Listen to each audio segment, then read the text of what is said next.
Well, with most Americans currently stuck at home practicing social distancing and oftentimes sharing a space with family members trying to work or study, finding a way to get and stay clutter-free, it's never really been more important. And joining us today to discuss how you can maximize your space at home is the Chief Organizing Expert at Mercari, Patty Morrissey. Welcome, Patty. Thanks for coming on here today.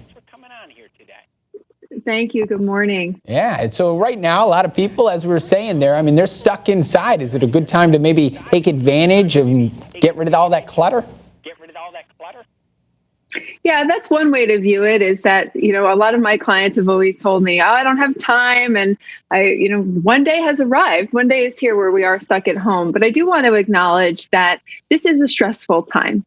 Right. And a lot of us, while we're stuck at home, we're not necessarily less busy. Right. We're now added on the obligation of homeschooling and some of these other things. We're feeling stressed out about perhaps our employment situation, or we're concerned about the health and well-being of our friends and family and just vulnerable people in general. And so we're feeling all of that right now, and our lifestyles are completely changing. And so one of the things that we can do, while we can't control what's happening out there in the world, is we can control our mindset. We can control our immediate environment. And so my framework for decluttering is never about picture perfect homes and perfectly styled shelves and drawers, but more about the process of setting up a supportive environment. And that's never been more important than now, especially with all of the things that our home needs to serve for us. It needs to be a workspace. It needs to be a gym space. It needs to be a school space. It needs to be a space where we can find retreat, in addition to all the other functions that it normally serves for us. And so going through our home and decluttering is going to be productive and useful, but it's also going to be a practice in mindfulness and gratitude. We're going to uncover things that we forgot that we had that we do need right now. We're also going to uncover things that we find that we don't need, and we realize that we have stuff to offer other people who could use those things right now. Really? So you're saying then maybe to declutter, maybe go through, see what you don't need, go sell it off, or maybe donate it, something along those lines? Absolutely. So right now, while we are practicing social distancing, we can't really host a garage sale. And so online selling on an app like Mercari is a great way to get our unwanted things into the hands of people who need them. And so donation centers are closed right now as well. And even when they are open, 80% of the things that we donate end up in a landfill.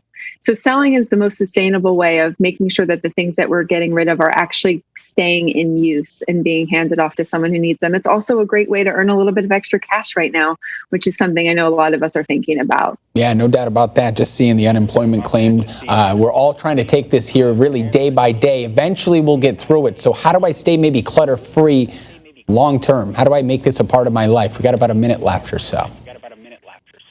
Absolutely. So I want you to think about this process of that you're practicing decluttering in your home as a way to learn some new life skills. It's about resilience training. It's learning how to take care of the things that you have and take better care of them so that you can get more life out of them and really respect the things that you have. One of the things that I've set up in my home and I recommend to all of my clients is that they have an outbox.